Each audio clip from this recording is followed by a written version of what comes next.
Okay, can we see me and my screen?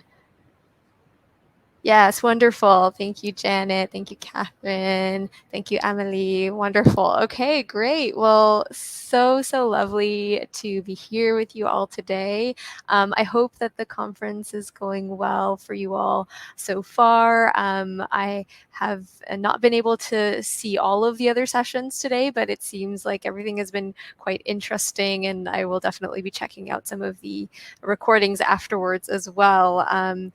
So today I wanted to do a quick but hopefully very fruitful and interesting and interactive and participatory workshop with you all about teaching the Sustainable Development Goals through art, with a specific focus on good health and well-being, and making some linkages between health, well-being, culture, art, and geography. So we've got a lot to get through, and I'm really excited. And thank you for those of you who've been participating in the chat so far. Ivanka, if I haven't said hello to you, throw your name in there. Susan, hello. Catherine, Janet.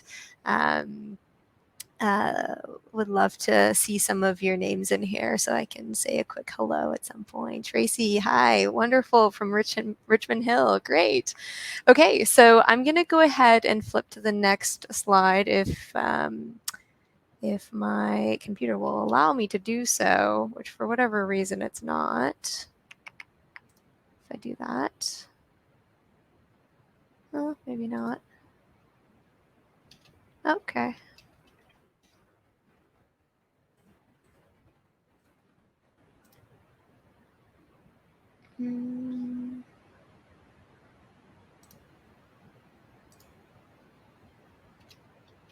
Oh, seems like I'm stuck on the first slide. Okay, so we might have to reshare my screen here.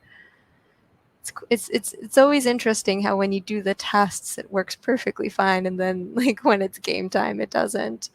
Okay, let me try this again. So maybe I will turn off my video again. Okay. Okay, I'll do like this.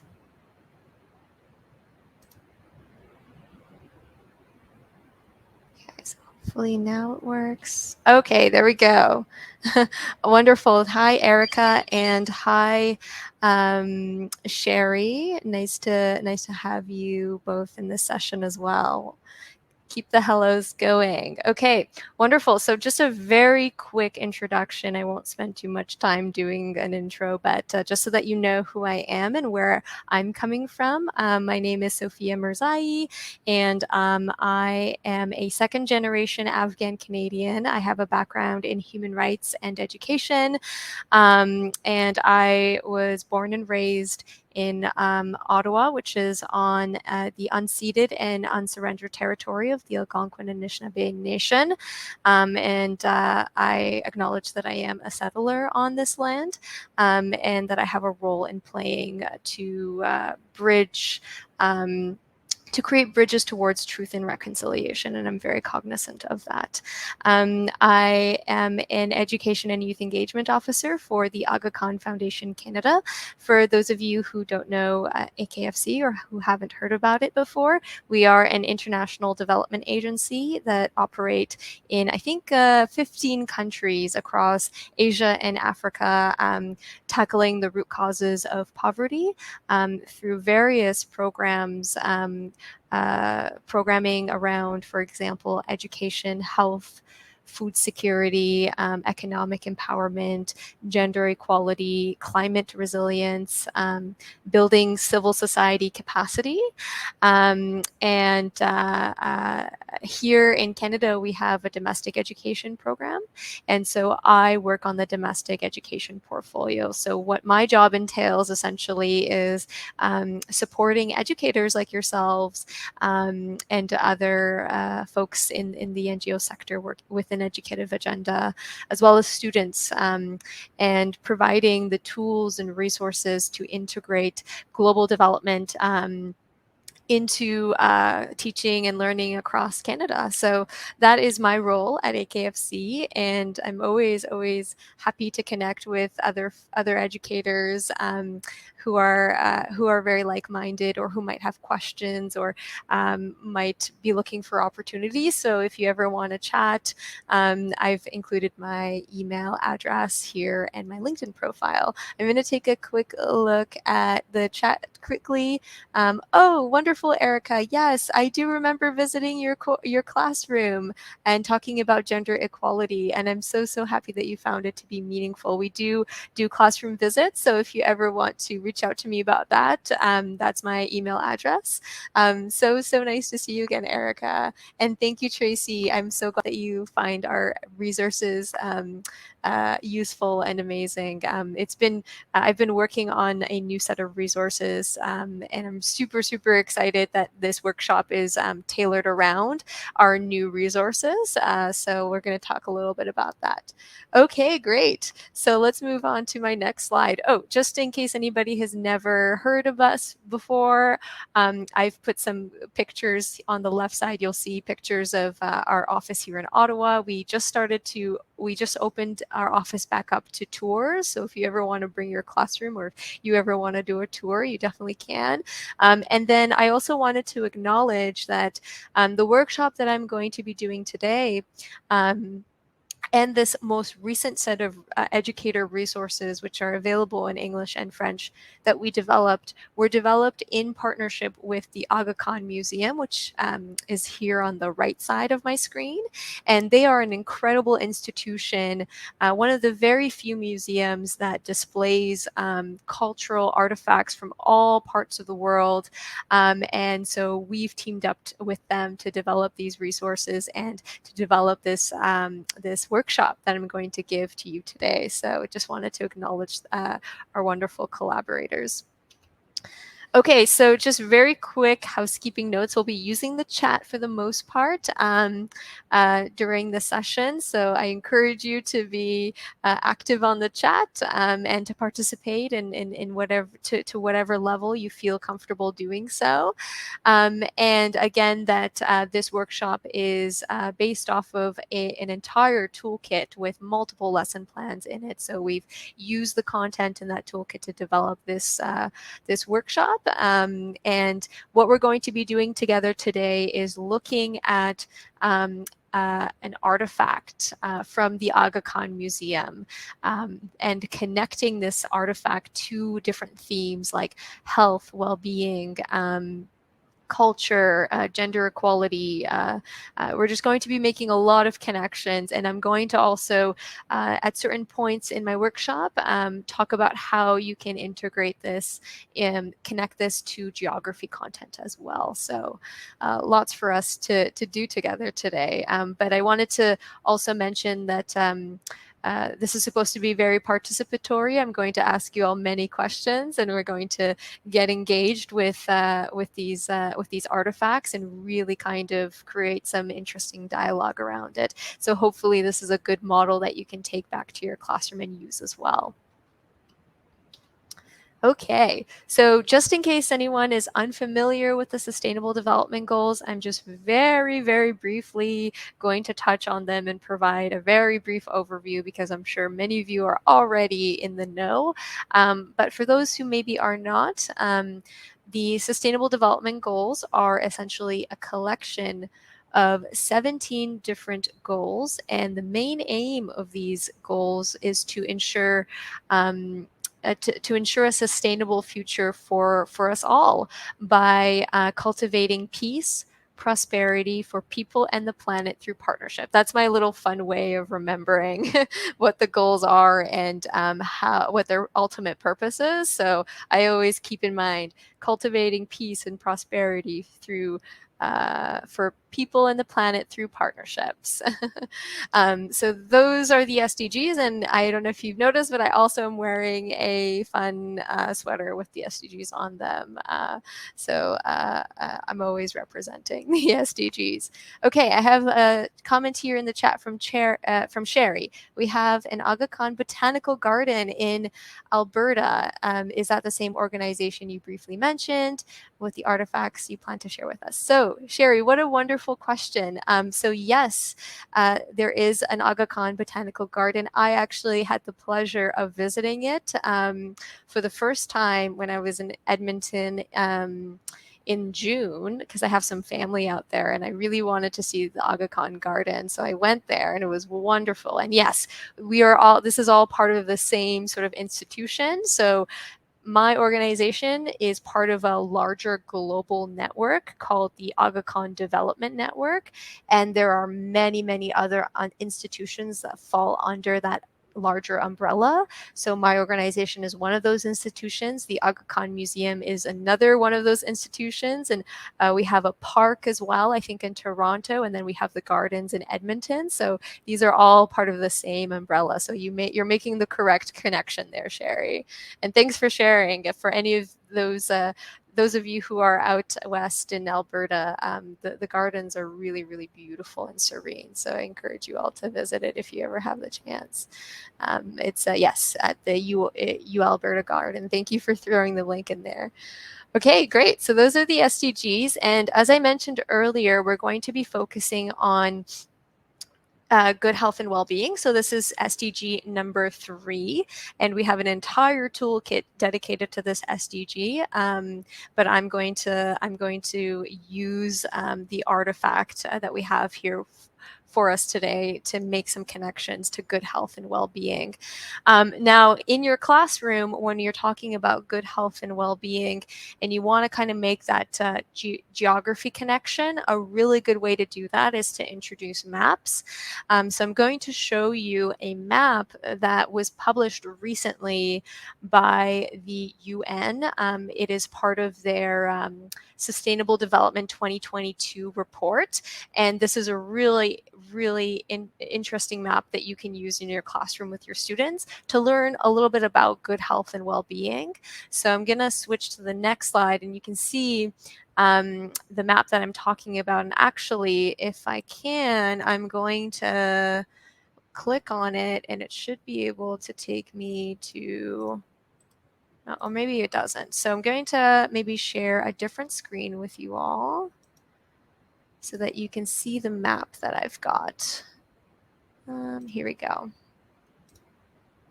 Okay, so can we all see the screen? I actually can't see anybody now, so hold on. Oh no, I've lost you all. Oh, here we go. Okay, so here is the map that I was discussing earlier. This is a really great way to connect geography content with good health and well-being and all of the other SDGs, because you can see them all lined up here at the bottom. And what you can do, so right now the map is showing us the overall performance of each country on all of the SDGs. And there's a legend on the left side of the screen that students can use to like kind of understand what the visual map is showing you and what the data is telling us. And what you can do is you can click on good health and well-being here at the bottom. And you'll see that now the map has changed. And so now what you're seeing is our overall performance on this specific goal, SDG number 3, good health and well-being. And the colors kind of show you how well different countries are doing. So you can see that especially here in some African countries, a little bit here as well in South America, that there seems to be some pretty severe challenges to attaining all of the targets that are associated with good health and well-being. And even here in Canada, there remains quite a few challenges for us. And there are very, very few countries that are really kind of doing well. I think here in like the Western European countries are doing a little bit better than North America and the rest of the world. So this is kind of a cool way of showing your students some of the progress and the work that still has to be done on achieving the good health and well-being goal by using a map. So I really encourage you to take advantage of this resource when you're exploring the SDGs in your classroom. So I just wanted to show you all of that, and now I will switch back to my other screen with my PowerPoint presentation. If you can find that. Okay, here we go. Okay, great. Oh.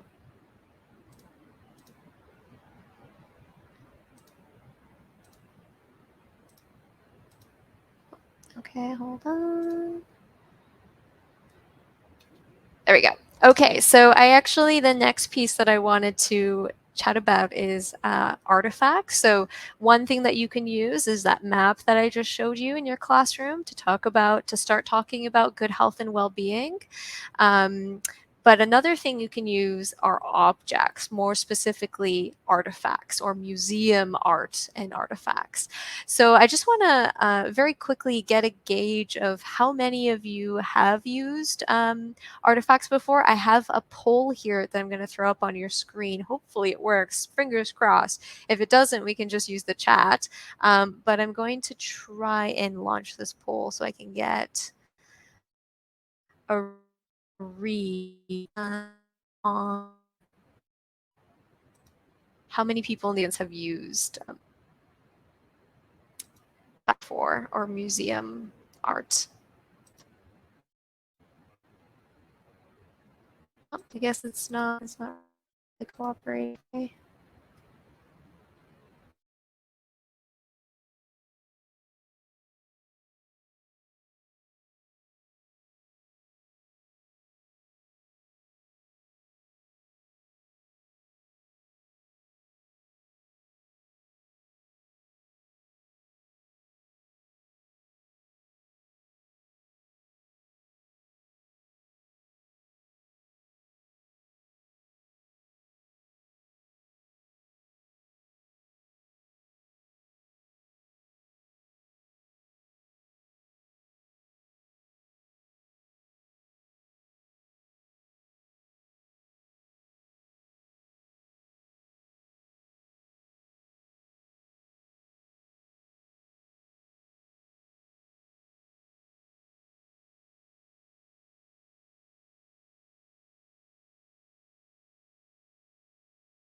Okay, I just unfroze myself, so hopefully I'm back.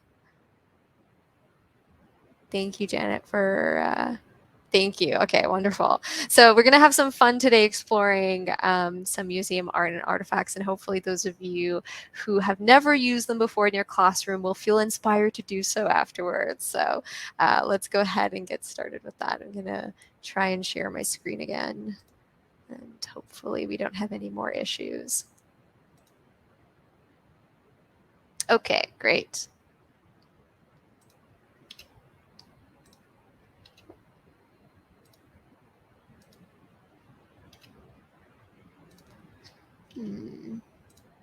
Strange.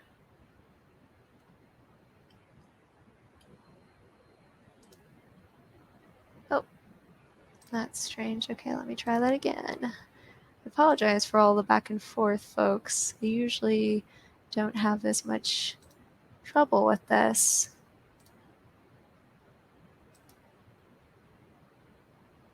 Okay, I'm just going to share my screen. Oh, okay, there we go. Oh.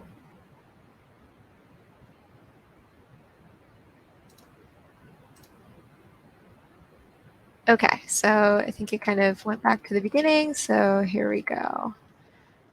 All right, so When we are wanting to use a museum artifact or any sort of object really in your classroom, it's really all about building relationships.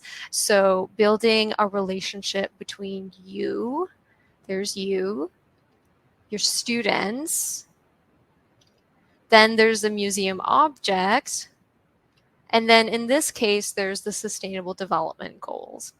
And essentially, your job is to facilitate and build relationships between all of these aspects. So you can see that this graphic here shows us that process. And in general, there are a couple different elements that you want to keep in mind when you're creating these relationships. So the first one to keep in mind, whoop, there you go. The first one to keep in mind is that you've got this museum object. So you show your students whatever museum object you have. It could be really anything. In our case today, we're going to be using a painting or a folio. So I will always begin by showing you the painting or the folio. And then what you want to do is facilitate a conversation around the museum object. So I'm going to show you what this looks like as well by posing some questions. So that's the next piece. So you facilitate a conversation, and in doing so, you pose questions. And it's really important to keep in mind to make room for different perspectives. Your students are going to have all sorts of different perspectives that they bring with them. The museum object is going to incite many, many different thoughts. It's going to link to students and connect with students in many, many different ways. And each student's experience of observing the object is going to be different. So it's important to make room, make space for your students to experience the conversation, the dialogue, and the observation of the object in whatever way feels most authentic to them. So making room for diverse perspectives as part of this conversation. And then the last piece, the last element that's important is to share historical and cultural information. And you can also add there geographical information as well. So these are the main elements of the process that involves using a museum object in your classroom. And I'm going to demonstrate this process myself with you all today. So let's essentially try it together. We're going to use a conversation-based approach. And what's interesting about using a conversation-based approach is that you're decentralizing teaching. You become a learner along with your students, and everybody is an active participant in the dialogue and the discovery that is involved when you're working with a museum object. So we're going to try this process out ourselves and see how it goes. And hopefully you'll feel a little bit more confident in using this process in your classroom as well after today. So I'm going to show you on the next slide. This is the exciting part. The painting or folio that I've selected for us to observe and work with today. And all I'm going to do is show you a picture of it. And then I'm going to ask you some questions to begin with. I might actually have another slide, a couple more slides before I actually introduce the painting. So let's see what my next slide here is. Oh yes, a toolkit overview. Okay, so before we get into the looking at the actual painting itself, I just wanted to show you all what the toolkits look like. So for this specific toolkit, the Good Health and Wellbeing toolkit, that's the front cover. And then each toolkit has multiple lessons built into it. And the core lessons are lessons 1 through 5, including the Extend Your Learning section. So lessons 1 and 2 focus on sustainable development and the SDGs, and they're the same across all 4 of our toolkits. So we have 4 different toolkits, each looking at a different SDG, and lessons 1 and 2 are exactly the same for each toolkit, but 3, 4, and 5 and the Extend Your Learning section are different. So 3 and 4, 3 focuses on a case study, a global case study. 4 and 5 focus on a museum artifact, and then the Extend Your Learning section essentially looks at Canada's role in the global goals and makes local to global connections. So that's the gist of the toolkits.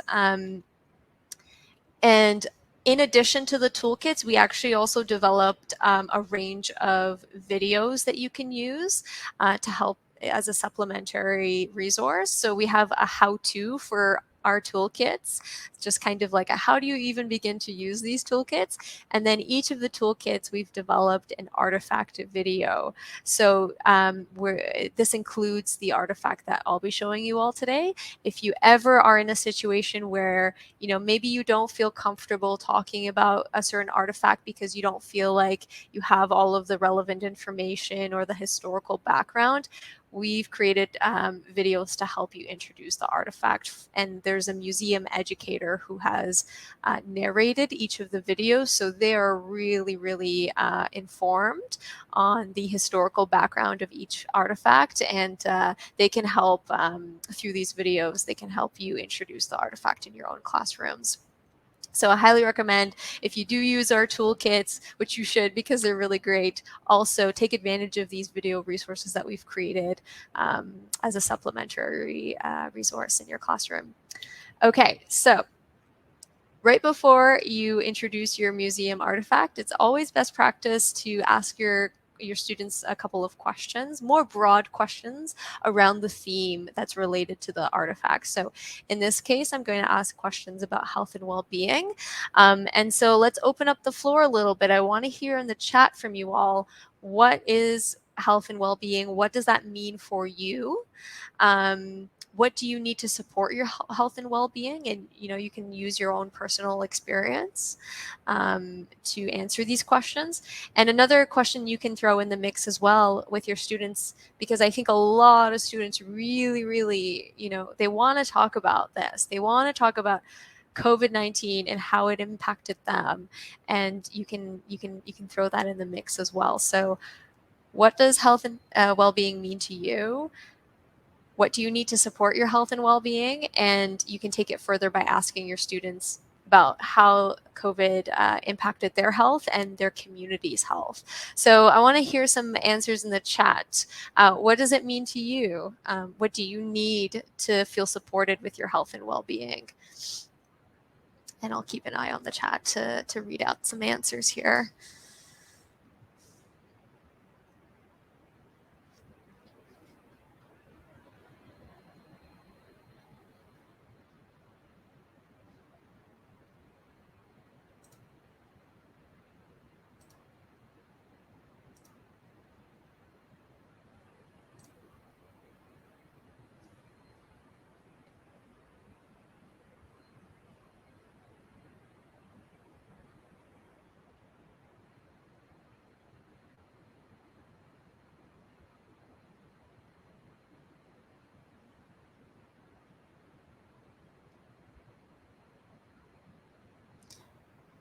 Okay, so I see in the chat that Sherry has shared that social emotional health and support in recovery by connecting with the outdoors. That's wonderful.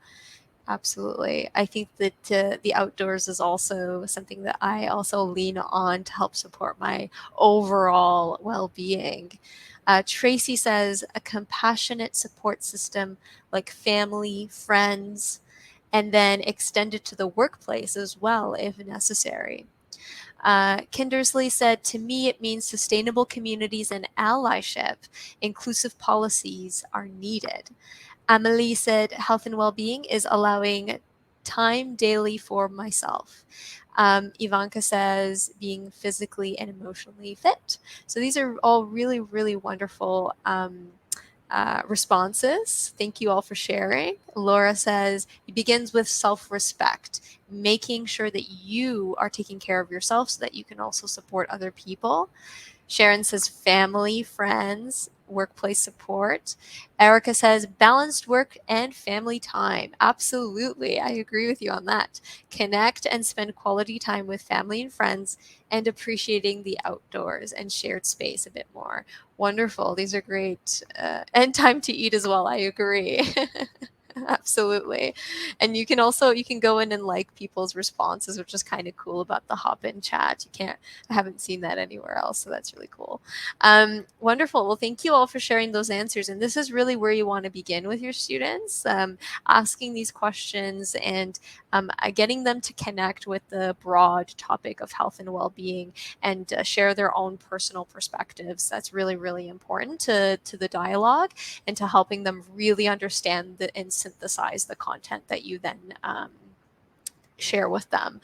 So now that we've done that, and again, I've put up a couple of different questions here that you can use in your classroom. You can take it to as deep as you want to go, but I'll move on from here. And now we're going to oops, here we go. Let me go back to the session like that. Oh.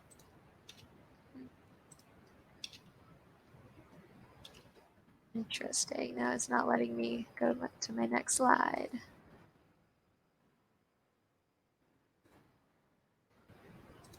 That's maybe. Okay, there we go. Okay, wonderful. So I've now put up a picture, or I should say actually a picture of a painting more specifically. And all I want you all to do is just take a moment to just look at it. So I'll give you a few moments just to kind of look at the picture, take some mental notes of what you're observing as you're looking at it, and then I'll ask you a few questions.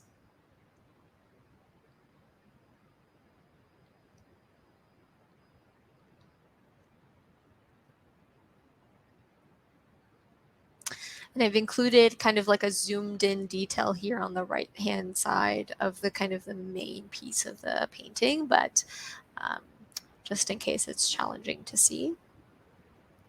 So looking at the painting, take inventory, top to bottom, side to side, zoom in on the details if you'd like.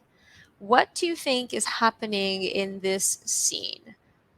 So I want you to throw your ideas in the chat. There are no right or wrong answers. Keep that in mind. What do you think is happening in this scene? What are you observing? What are you noticing in this scene?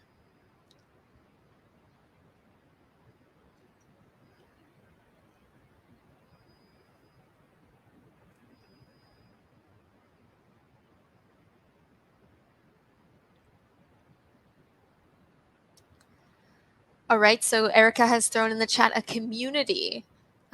So a community gathering, perhaps medicinal.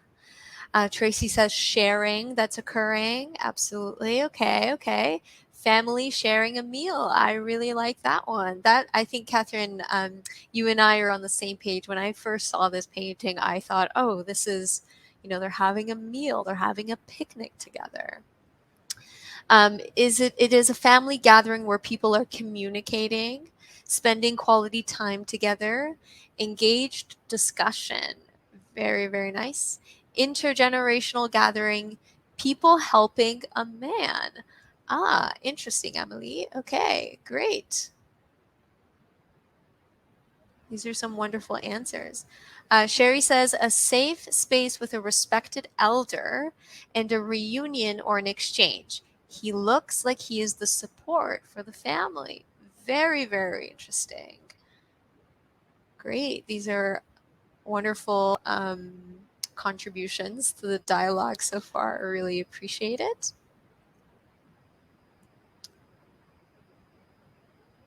Okay, so now that we have kind of shared some of our ideas around what we think is going on in the scene, and just one more contribution here from Sherry, a local hospital in ancient times. Interesting. Sherry, I want to ask, what makes you think that? What is that linkage that you're seeing? Rich versus poor, healthy versus healing. Ah, very interesting. Again, Danielle, where do you see, what are the clues that give you that kind of idea or thought? And Sherry says he's taking the man's pulse. Ah, so perhaps this detail that I've thrown up here on the right side is the taking of a pulse potentially. Okay. Very, very cool. Okay, so we've kind of taken in inventory. We have a couple of different ideas for what could be going on in this scene. And now what I want you all to do is to imagine that there are speech bubbles in this scene, okay? So I'm going to throw up some speech bubbles for us to work with.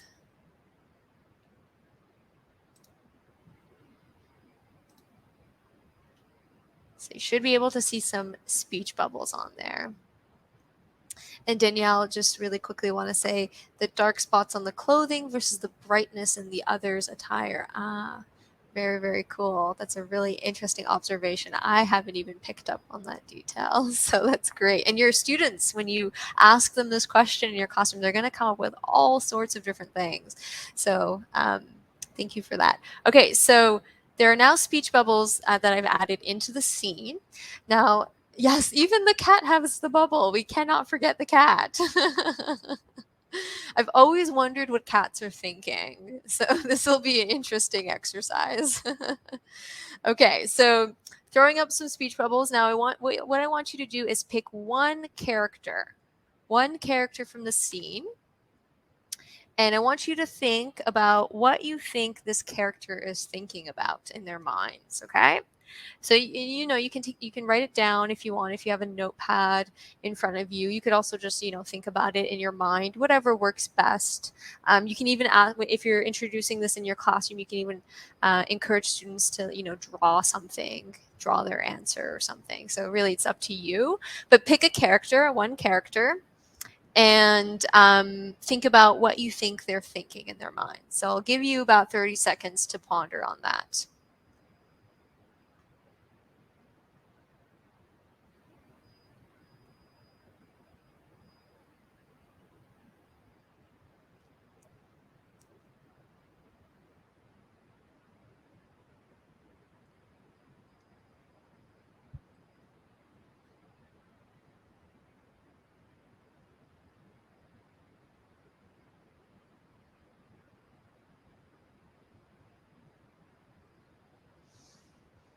Okay, so now that you've had a moment to think about what your character is thinking, what I'm going to do is one by one, I'm going to highlight each of the speech bubbles.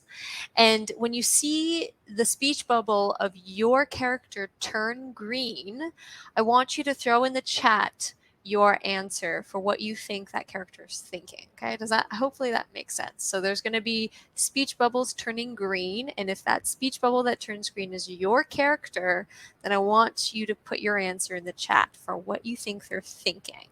Okay, so here we go. We're going to test it out. All right, so that's the first character. If you selected this character, go ahead and throw your answer in the chat. What do you think they're thinking right now in this scene?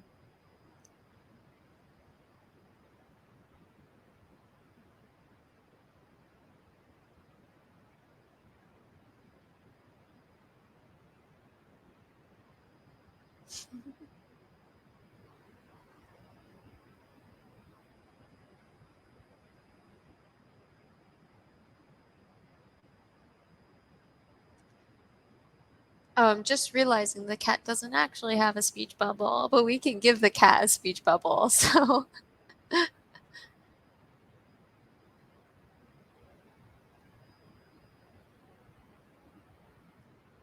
any thoughts for this character? From what I'm observing and from my perspective, I think that they look quite tired and anguished. So I imagine that maybe they're thinking about just a long, hard day and how they cannot wait to go home and just sit for a little bit.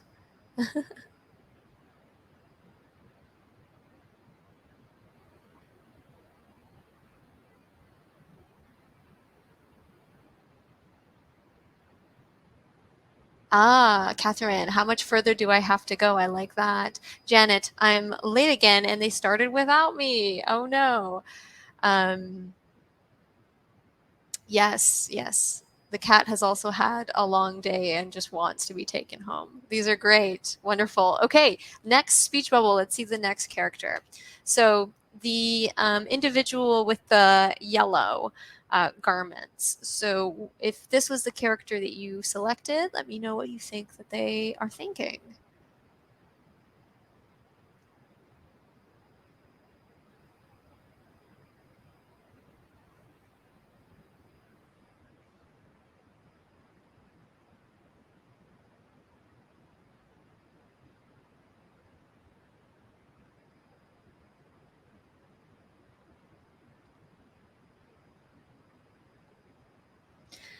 So for me, when I saw this character, I felt like they felt very, I feel they're probably thinking something like, oh, I'm so happy that I invited all these folks here and that everybody was able to make it in time. They seem like they were involved in the organizing of this gathering, what kind of gathering it is. And they seem very proud that everything has worked out and everybody has shown up. So that's my thought about maybe what they're thinking. Okay, I'm going to move on to the next character. So if this is the character that you selected, what do you think they are thinking?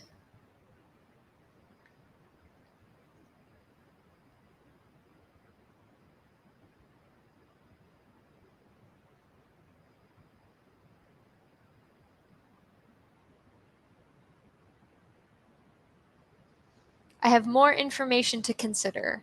Adding more information to the conversation and debate. Yes, perhaps, yes. So the thought is potentially I have more information to consider. Great, okay. Next character. So this one is the man who I believe somebody had said maybe their pulse is being checked.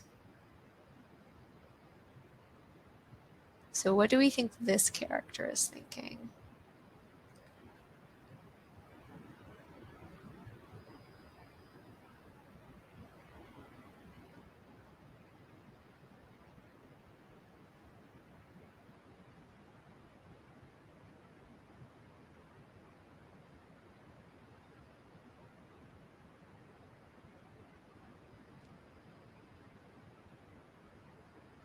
Sherry says, a healer who sees the family in need. Ah, nice, nice.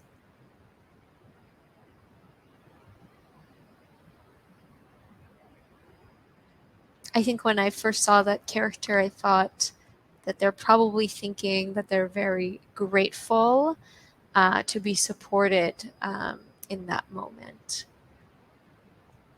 So that was my idea potentially. Okay, and next one. How about the individual beside that last character seems to be holding on to their shoulders or something? What do we think about what they're thinking?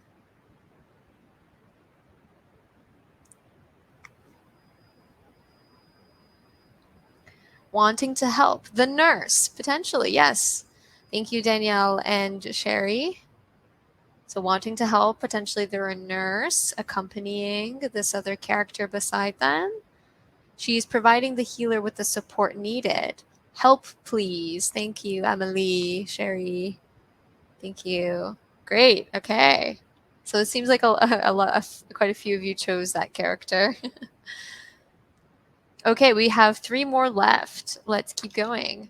Um, the individual here at the closer to the bottom. Did anyone select that character? If so, let me know what you think in the chat.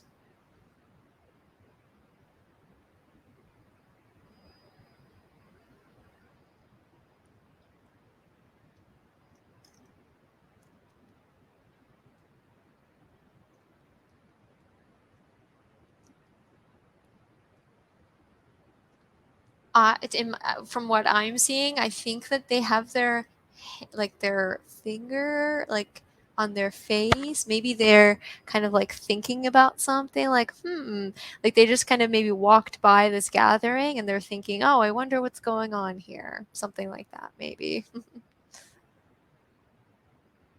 Okay, we have two more left. So did anyone pick the individual in the corner with, looks like they're going through a door, not entirely sure? Right in the corner on the right-hand side.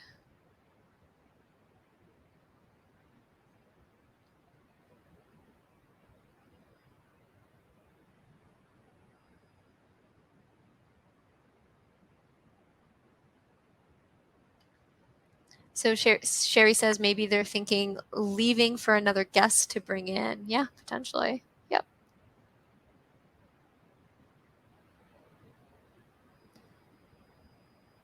And last but certainly not least, we have one last character left. So curious to hear what you think about what the person in red might be thinking or saying.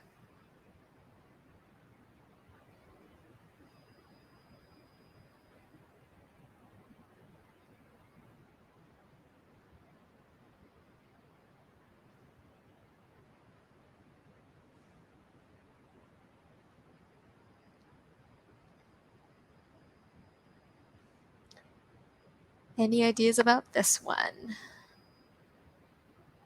They are a listener. Yes, it does kind of seem like they're listening to the other individuals and what they are saying. So that's a really good answer. Okay. I will try my best to help. However, you might already know how to help yourself. Wow, that's a really good one, Erica. Thank you. So it seems like most of you think that the person in red is in some supportive capacity, whether it's a listener or a healer or a helper or something else. But they seem to be taking on a supporting role. Okay, well, thank you all for participating in that speech bubble exercise. I think it's always really fun to kind of animate paintings in that way and make them more interactive. So, and again, you know, you're going to get a wide range of answers from your students, and oftentimes this is really fun and meaningful for them. So now what I'm going to do is give you a bit of historical context around this painting.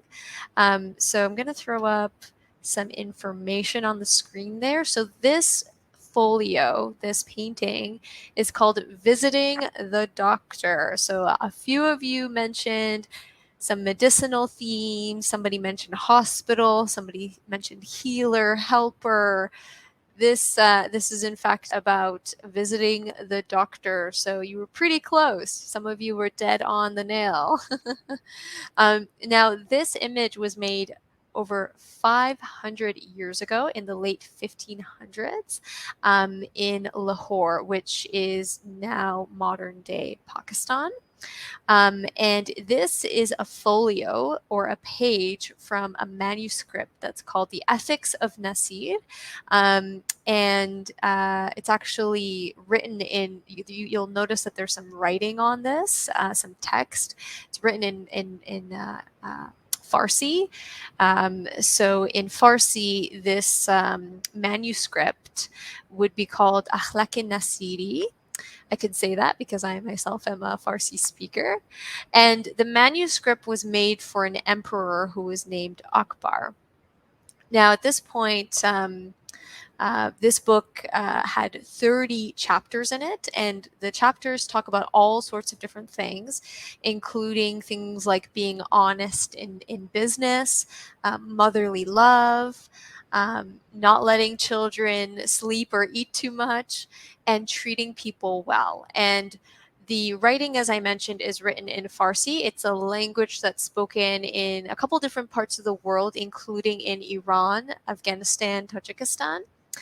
And there's actually a lot of Farsi-speaking folks in Canada. I am one of them, as I mentioned, and maybe some of your students will be Farsi speakers as well. So this is a really great opportunity to introduce and create kind of like those cultural connections in your classroom. Oftentimes, Farsi speakers do not ever really have the opportunity to see any content that's connected to them culturally in their classroom. So this is a really great way to include those students who oftentimes don't get that opportunity. And it's also a nice opportunity if you're noticing that your students are not aware of the countries that I mentioned. I think I mentioned Pakistan, Afghanistan, Iran, Tajikistan so far. If they're not aware of what these countries are or where they are, this is also a good opportunity to throw up a map. Throw up a map and, for those of your students who do know where those countries are or who maybe are from those countries, maybe having them point to the countries. And if nobody knows, then you can do that yourself. But a great way to kind of use maps as well as you're helping them learn about this artifact. And if any of your students are Farsi speakers and they want to actually try and read the text, this is a great opportunity to encourage, these other mother tongues that oftentimes we don't use in our schools or classrooms. So, and celebrating the linguistic diversity in our schools and classrooms. So, a really great opportunity for that as well. Okay, and the other thing about this image is that it really kind of the overall message of this folio is that a person should try to achieve happiness in body, mind, and community spirit. So this kind of really links to the idea of good health and well-being because many of you, when I asked you what that meant, you mentioned physical health, you mentioned mental health, and a lot of you also mentioned community and community health. So this is a really great way to make those linkages to all those different facets of health. And you'll actually notice some interesting things. So you can show your students that blow up image of the doctor checking their pulse. And you can have them check their pulses depending on their age. Also, this little there's a little kind of motor and pestle there in the image you can see. That's actually that used to be used in this era by doctors to create medicines, to kind of some traditional medicines. So you can tell your students about that as well. And because that's something that in some ways is still used, especially in Indigenous traditions. So that's a really nice fact as well. So once you've started the conversation around this painting and you've introduced those themes to health and well-being, whether it's physical, mental, community health, the next piece is to then ask your students some more questions. So one question that you can ask them is what challenges might be preventing people from accessing healthcare? So I want to hear some answers to this in the chat if possible.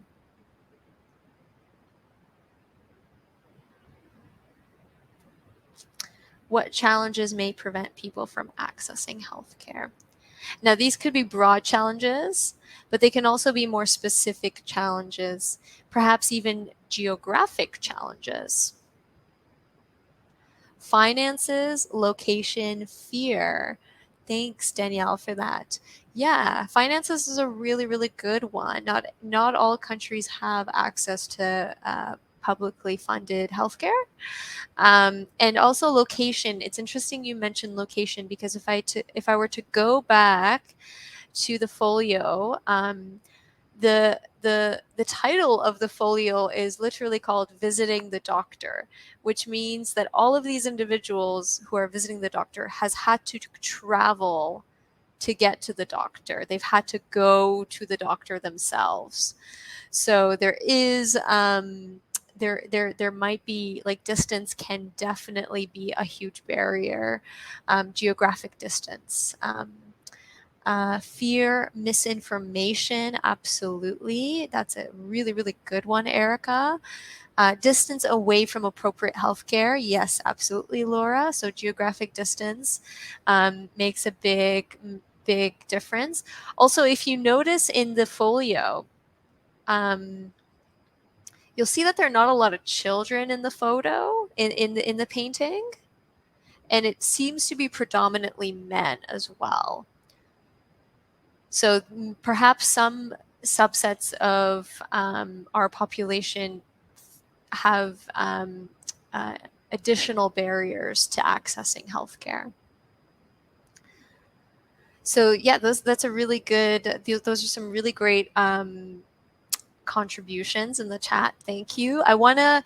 You mentioned, a couple of you mentioned distance. So I actually want to throw up a case study that you can use.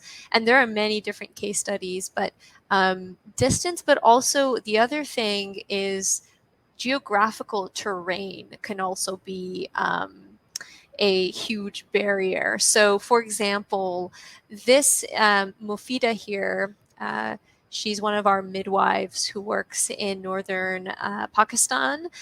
She went through our midwifery teacher training program, and she lives in a region of Pakistan that is very mountainous, and just the geography of the region itself is such a barrier to access to healthcare.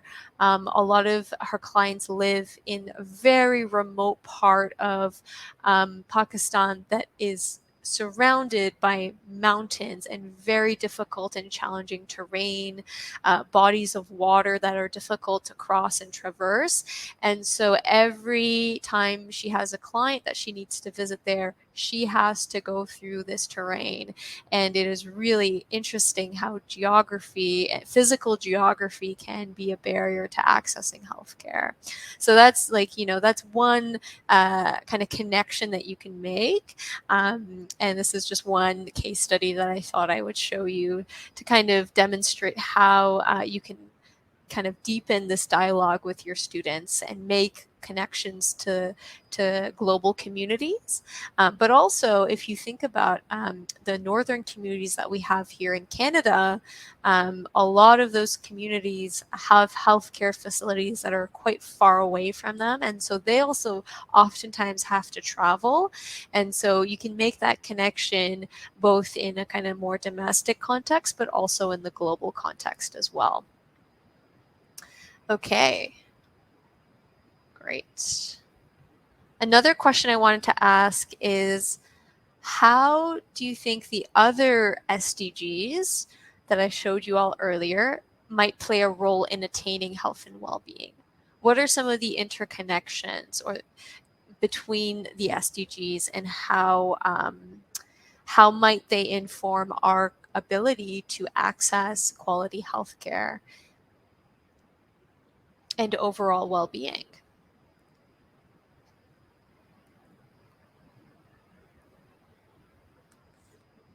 I briefly mentioned gender and how it might be different for women, but there are many other SDGs that we can loop in here.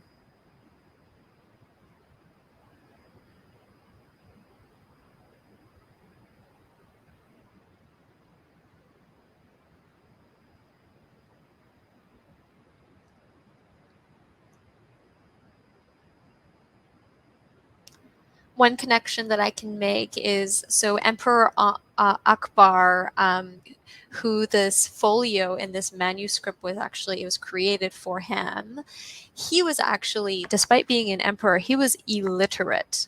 So literacy is a huge contributor to one's ability to accessing healthcare. For example, my grandmother did not know English when she moved to Canada, and so I remember reading her doctor's prescriptions for her because she couldn't read them herself because they were in English. And in many parts of the world, we use visual kind of ways of introducing and information and educating people around health and well-being, because it's much easier, especially in regions of the world where illiteracy is higher. Yes, Erica, thank you for mentioning health education. That's what I just touched on. Yes, absolutely. Education is a huge part of health. It's hard to take care of yourself when you're not educated about your health, so that's a really big one. Another connection we can make as well, taking it back to geography content, droughts. So droughts can have a really, really big impact on our ability to access healthcare. Here in Canada, we're quite lucky that we don't really have droughts, but in many parts of the world, droughts are becoming much, much more frequent phenomena. And there's an interesting case study. I can't remember in which region of the world, but essentially there was this long-standing drought, of course, caused by climate change. And because of the drought, people were not able to access clean water, and they were sanitizing themselves with very dirty water. And getting themselves sick as a result. So they contracted all of these sorts of different diseases. And then on top of that, because there was such little water supply, they couldn't grow food, even though agriculture was like a huge industry in that region.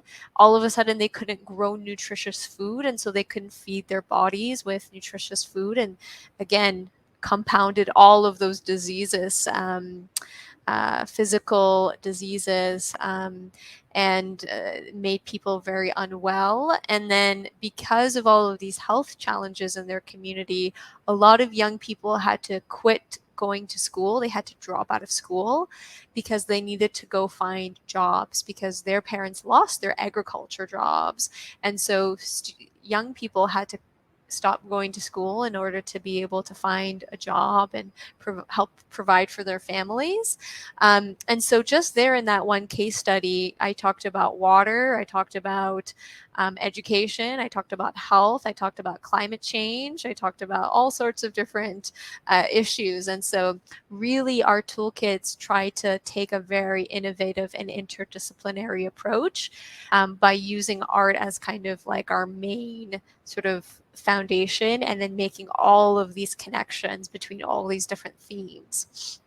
Erica says access to basic needs, water, shelter, food. Yes, absolutely.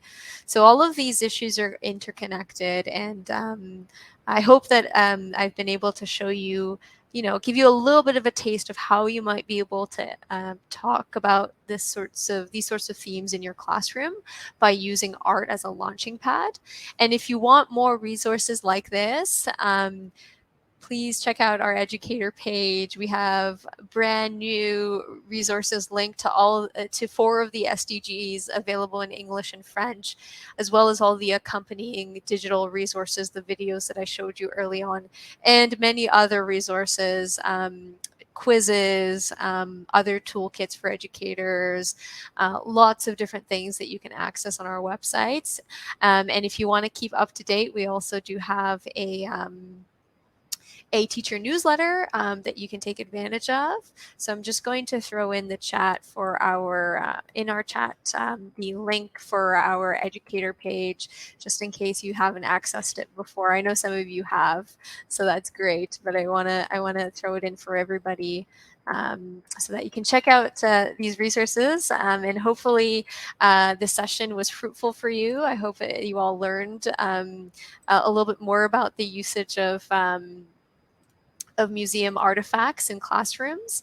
And just before I wrap up, very, very quickly, I want to share my screen one last time so that I can throw up my feedback form for you. So if you don't mind, you can scan the QR code here, and it'll take you, oops, let me go back for a second here. Or maybe what I'll do instead, I'll just throw it in the chat so that it's a lot easier and I don't have to worry.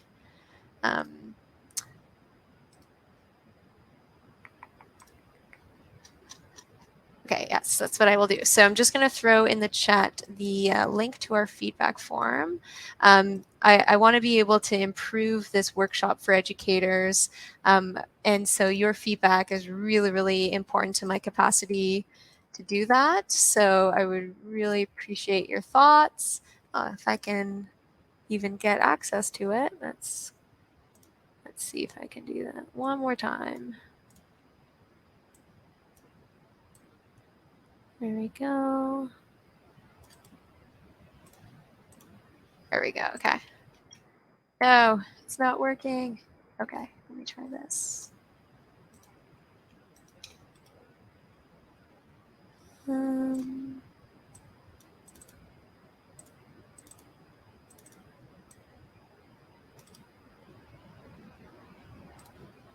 Maybe if I do this, it'll help. There we go. Okay. Okay, great. So I've got my feedback form now.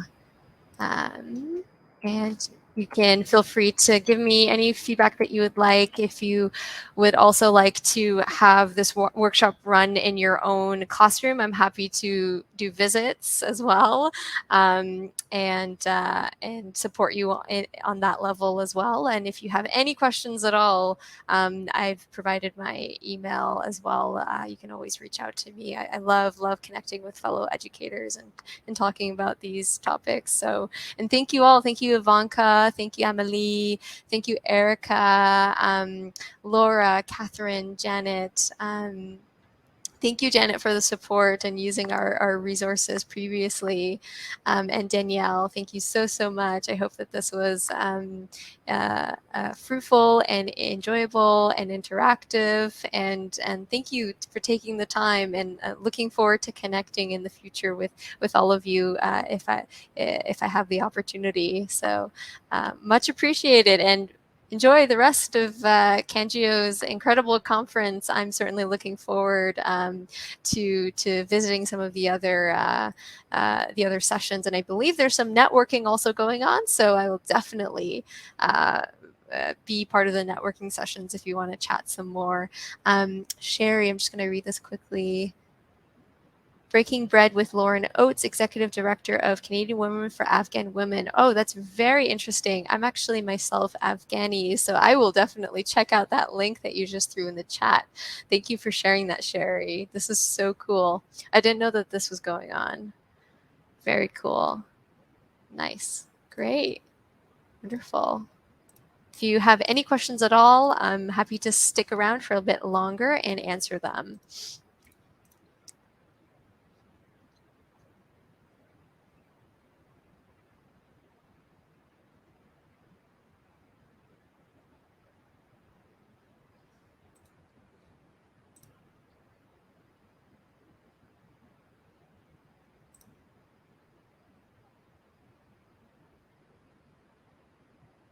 This is very cool. Thanks for sharing this link in the chat. I will definitely look into this.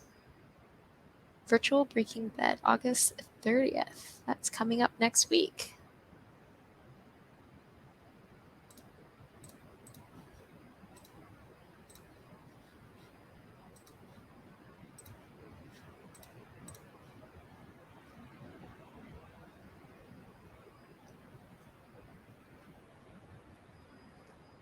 Are there events happening in our areas that we can coordinate or include for our community? What is your area, Sherry? Are you in Western Canada or Ontario, Quebec, Eastern?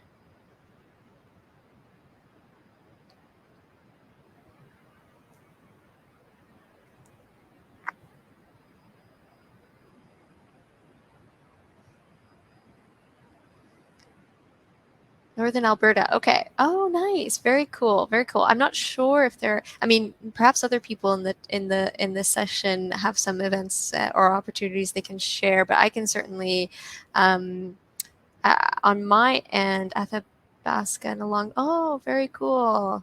Nice. That's great. In terms of events, I know that there are tons of virtual events happening. I know AKFC is having a future of education event occurring in September, I believe on September 15th. So that might be of interest to anyone here who's interested in the future of education now that we've gone through a pandemic. Yes, feel free to send me an email. I can share the details for that. And if there's anything else that I come across happening closer to your region, I will definitely share that with you as well, because it's kind of nice that we now have familiarity with virtual platforms. So there are tons of virtual events happening, but then there are a lot of like in-person things happening again now too, which is nice. It's nice to be able to participate in person at conferences and talks and events and things like that. So um, this year's theme is represented by this drawing, Women Are Strong as Rocks. Oh, I love that. Yes, I saw in the link that you shared, there was that picture. Oh, maybe it's a different one, but Women Are Strong as Rocks. I really like that. I'm actually also reading this book. This is related to what you shared, Sherry. It's called We Are Still Here. And it's Afghan women and the work that they've been doing and continuing to do despite the takeover. Really, really inspiring to read about the work that's continuing to be led by Afghan women and just how strong and resilient they really are. Yeah, it's really inspiring, especially during a time when there's a lot of trepidation around what's going on globally, not just in Afghanistan, but in all parts of the world. It's really nice to have a ray of hope. So, see this image.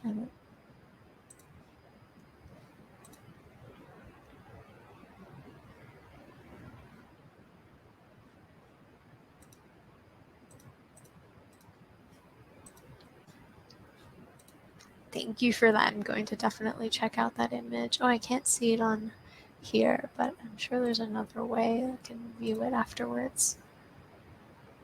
By Kausar Rahimi. Okay. Kausar Rahimi. Ah, nice. Very cool. Yes. Okay. I see it. Very cool. This is wonderful. Great. Well, if there are any other questions or comments, feel free to reach out to me on email. And it was so lovely for me to connect with you all. So I'll let you all go back to enjoying the conference, and I'm probably going to check out another session as well. And stay in touch. Stay in touch. Find me on LinkedIn. Email me. I would love to continue these conversations whenever possible. So I'm gonna head out now and let the next set of presenters do their thing. So thank you all.